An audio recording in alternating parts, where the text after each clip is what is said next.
இறகுகள் யாரெல்லாம் போன் வச்சிருக்கீங்களோ யூடியூப்ல போய் இறகுகள் என்ஜிஓன்னு கொடுங்க, நான் சொல்றது எல்லாமே வரும்.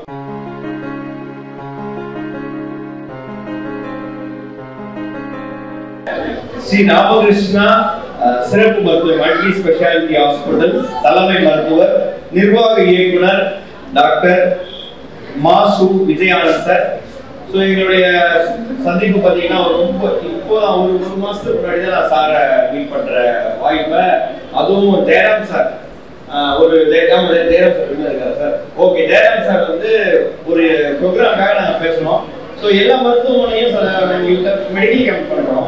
எல்லா மருத்துவமனையோட பிரைவேட் ஹாஸ்பிட்டலும் நல்லாவே எல்லா பெஸ்ட் என்ன பெஸ்ட் கூட பண்றோம். விஜயானந்த் சார் பார்த்தீங்கன்னா நான் மெடிசன் சர்வீஸ் பண்ணாலும் நான் நிறைய டாக்டர்ஸோட நிறைய ஃப்ரெண்ட்ஷிப், நிறைய எந்த ஹாஸ்பிட்டல் பிளட் கொடுத்து பண்ணிடுவோம். பட் எனக்கு விஜயானந்த் சாரோட ஒரு பயங்கர வைப்பு எனக்கு. ஏன்னா சார் வந்து சார் அப்பாயின்மெண்ட் சார் நம்ம சாரை மீட் பண்ணலாம், தொடர்ந்து நிறைய ப்ரோக்ராம் பண்ணலாம் அப்படின்னு சொல்லி நம்ம பிளான் பண்றோம். இரவுகளிலும் நம்மளுடைய ராமகிருஷ்ணா மருத்துவமனை இணைந்து அப்போ வந்து அடுத்த நாள் வந்து சார் வந்து ஒரு 10 மினிட்ஸ் பார்க்கலாம் சார். 10 மணிக்கு ஓபி 3 பேர் உட்காந்துருக்காங்க. நாங்க உள்ள போய் பேசுறோம், குறைஞ்சபட்சம் 1.5 மணி நேரம் பேசியிருக்கோம். ஸோ சர்வீஸை பத்தி மட்டும்தான் பேசிக்கிட்டே இருந்தாரு தவிர அவர் ஒன்னே சொன்ன அந்த வார்த்தை எனக்கு இன்னும் கேட்டுக்கிட்டே இருக்கு. சார் இப்ப இருக்கிற ஸ்டூடெண்ட்ஸ் தான் சார் வருங்கால பேஷண்ட்.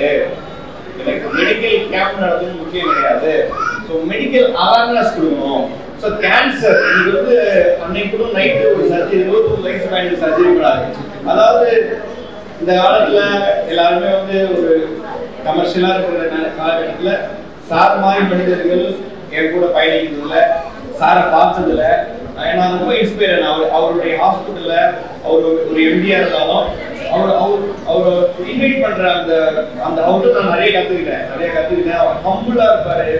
ஸோ அவரை இந்த நிகழ்ச்சிக்கு வரவேற்பதில் ரொம்ப மகிழ்ச்சி அடைகிறேன், பெருமைக் கொள்கிறேன். ஸோ அவர் நம்மிடம் ஒரு சில வார்த்தைகள் பேசுவார். தேங்க்யூ.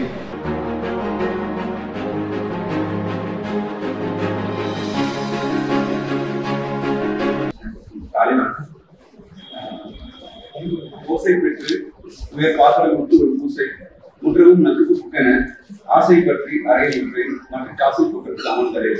கம்பராமாயணன்ற பாட்டு சேர்ந்தது.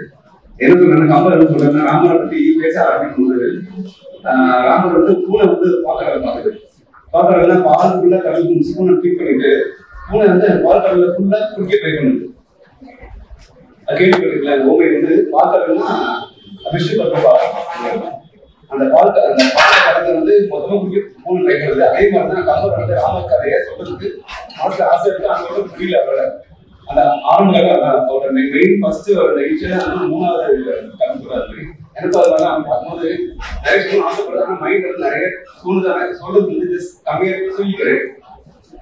இந்த ஃபங்க்ஷன் வந்து சார் பேசும்போது நானே பார்த்து யோசிச்சேன். நான் வந்து பெருசாக பண்ண யோசிச்சேன். சார் பார்த்து பார்த்தீங்கன்னா நான் ஒரு பேர் சொல்லியிருக்கேன்.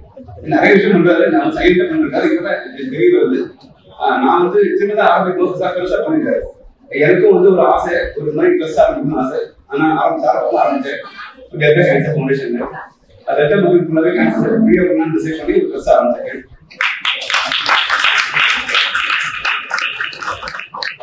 என்ன பொறுத்தவரைக்கும் மக்களுக்கு வந்து பிரச்சனை ஏன் வருதுன்னு தெரியுமா? முதல் ரீசன் பாத்தீங்கன்னா லேக் ஆஃப் செல்ஃப் கண்ட்ரோல். அந்த கட்டுப்பாடு இல்லாம கஷ்டப்படுறாங்க. ஒரு எக்ஸாம்பிள் சொல்றேன். ஒரு பழைய காலத்து ஒரு குரங்கு குட்டி ஒரு பொம்மை இருக்கும், மங்கி ட்ராப் கேள்விப்பட்டிருக்கீங்களா? குரங்கு வேலை அது வந்து ஒரு பெரிய ஒரு பாத்திரம் மாதிரி இருக்கும். பாத்திரத்தை குறைஞ்சு ஒரு குறைஞ்சு உள்ள வந்து வாழைப்பழத்தை உள்ள வச்சு மாம்பழத்தை உள்ள வச்சுருவாங்க. குரங்கு கை போடுற ஒரு ஸ்பேஸ் இருக்கும், மாம்பழத்துல ஒரு ஸ்பேஸ் இருக்கும். ஆனா குரங்கு கையை பிடிச்சி நிற்க முடியாது, வெளில வராது, கை உள்ள மாட்டிக்கும். மங்கி ட்ராப் எல்லாம் கேள்விப்பட்டிருக்கீங்க. இப்ப அது வர பாத்தீங்கன்னா மங்கி ட்ராப் வந்து என்னன்னா குரங்கு பிடிச்சிக்கவும் கூடாது. அந்த வேலை குரங்கு பிடிக்க வரலாம். ஆனா குரங்கு வந்து இழுத்து ட்ரை பண்ணும், வெளில வராது. ஏன்னா குரங்கு வந்து அந்த வாரத்தை விட்டா குரங்கை எடுத்துக்கலாம். குரங்கை எடுக்காது. கடைசி ஆசை கையில ஒரே விடாச்சு. அது காப்பணும்னு ஆசை. கடைசி குரங்கு பிடிச்சிருக்கோம், கடைசி குரங்கு மாட்டிக்கிறாங்க. அதே மாதிரி இப்ப குழந்தைங்க பாத்தீங்கன்னா நிறைய ஜங்க் ஃபுட்ல மாட்டிக்கிறாங்க, இம்யூனிட்டிஸ்க்காக மாட்டிக்கிறாங்க. டேஸ்ட் கை பிடிச்ச உடனே பசங்க கூட மனசு வரல. ஸோ நம்ம என்ன பண்ணணும், பேரண்ட்ஸ் என்ன பண்ணணும் அப்படின்னா அது ஜங்க் ஃபுட்ஸை நம்ம அவாய்ட் பண்ண ட்ரை பண்ணணும். ஏன் விஷயம் அதான் அந்த அல்ட்ரா ப்ராசஸ் ஃபுட் கேட்குறீங்களா, யூபிஎஃப்னு சொல்லுவோம், அல்ட்ரா ப்ராசஸ் ஃபுட்ஸ். இது வந்து மெயின் அது 2 விஷயம் பண்ணாங்க அந்த கம்பெனி ஓனர்ஸ் மக்கள் கேர் பண்றது. ஒன்று வந்து பாத்தீங்கன்னா ஒரு டேர்ம்ஸ் இருக்கு, சோனிக் பிராண்டிங் சொன்னாங்க. சோனிக் பிராண்டிங் கேள்விப்பட்டீங்களா? அந்த பேக்கெட் திரும்பி சவுண்ட் இல்ல, மைண்ட் ஒரு ப்ரெஷர் ஏற்படுது, கரைக்கும் போது ஒரு சவுண்ட் இல்ல, மைண்ட் ப்ரெஷர் ஏற்படுது. இந்த மாதிரி sonic branding, sonic sound base branding. Sonic பிராண்டிங்னால தான் வந்து கம்பெனி வந்து மக்கள் ப்ரொவைட் பண்ண காஸ்டா வந்து இந்த ஊருக்கு போகுது, பசங்க வாங்கி சாப்பிட ஆசைப்படுறாங்க. செகண்ட் திங் பாத்தீங்கன்னா வேனிஷிங் கேலரி டென்சிட்டின்னு சொல்லுவாங்க. கேள்விப்பட்டீங்களா? Vanishing calorie density. அந்த ஒரு ஃபுட் சாப்பிடுறோம், வாயில வைக்கும்போது டக்குன்னு ஒரு சவுண்ட் வருது, கரையுது, உள்ள ஃபாஸ்டா உள்ள போயிடுது, கேலரி ஃபாஸ்டா உள்ள போயிடும். ஒரு பசங்க ஏன் பசங்க உண்டான ரீசன் பாத்தீங்கன்னா நிறைய 1 in 4 செகண்ட் ப்ராப்ளம் ஒபிசிட்டி. இப்போ ரீசெண்டா வந்து ஒரு ஸ்டடி பப்ளிஷ் பண்ணாங்க இந்தியன் நேஷனல்ல, என்ன சொன்னாங்கன்னா 1 in 4 ரீசன் பாத்தீங்கன்னா அந்த ஃபுட்டை சாப்பிடும் போது உள்ள டக்குன்னு கம்மி போயிருது. அந்த கேலரி அந்த ஃபுட்ல வந்து பேக் பண்ணி கேலரிஸ் பேக் பண்ணி உள்ள டேஸ்டா வச்சுக்காங்க. ஒரு சாதாரண சின்ன ஒரு ஃப்ரெஞ்ச் ஃப்ரைஸ் இல்ல வந்து சின்ன ஒரு கப் ஒரு ரெட் கப் அந்த மாதிரி உள்ள சாப்பிடும்போது பாத்தீங்கன்னா அது டக்குன்னு வந்து வாயில கரையும், கரைஞ்சு உள்ள போயிருது, கேலரிஸ் உள்ள போயிருது. கேலரி வந்து டக்குன்னு வந்து ஒரு தேவை கூட அதிகமான கேலரி உள்ள இன்ஜெக்ட் பண்றோம். ஸோ இதான் பேசிக்கான விஷயம் தான். நம்ம இந்த மாதிரி எந்த ஃபுட்டை பசங்க அவாய்ட் பண்ண வேண்டும்.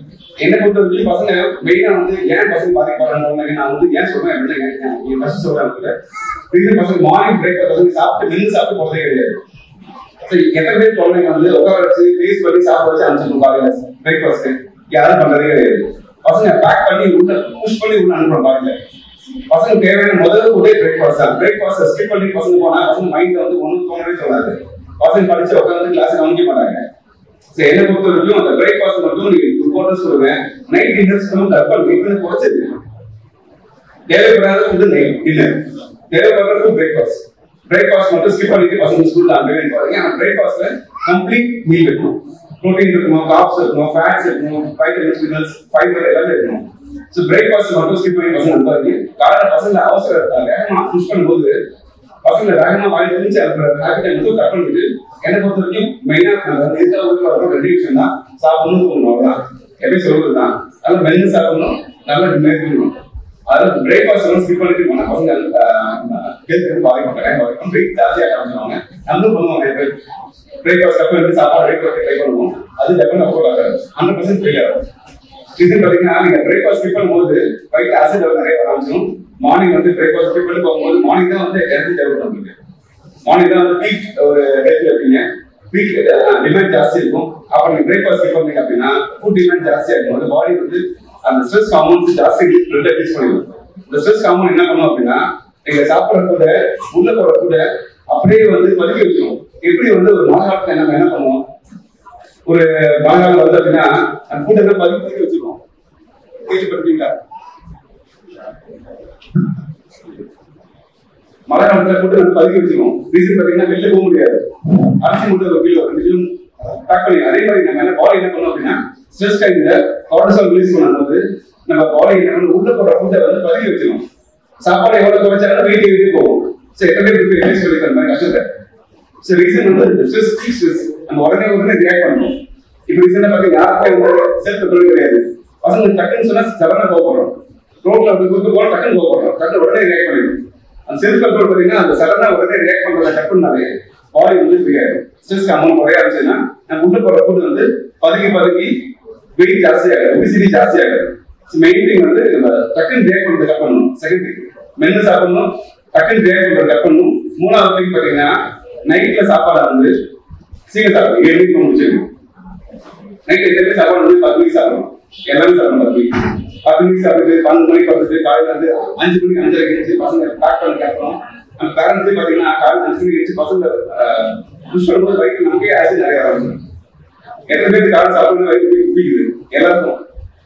எனக்கு வர விஷயம் வயிற்று பிடிக்குது யாருன்னு சொல்லி வராங்க. இதே விஷயம் வந்து எனக்கு சாப்பிடும் லாஸ்ட் ஒரு 6 monthsல இது ஒரு 10% ஆபரேஷன் பண்ணிட்டு 25 இயர்ஸ் கீழே குடல் கேன்சர், மலக்குடல் கேன்சர். கடைசியா பையன் சின்ன பையன் 25 இயர்ஸ் பையனுக்கு மோஷன் பிளட் சொல்லி வந்தான், உள்ள பார்த்தா மலக்குடல் கேன்சர். ஸோ யாரும் எதிர்பார்க்கவே இல்லை. 40 இயர்ஸ் கேன்சர், ஸ்டொமக் கேன்சர், பரவிட்டு வராங்க. ஸோ ரீசன் பார்த்தீங்கன்னா யாரும் மென்னு சாப்பிட கிடையாது. First thing.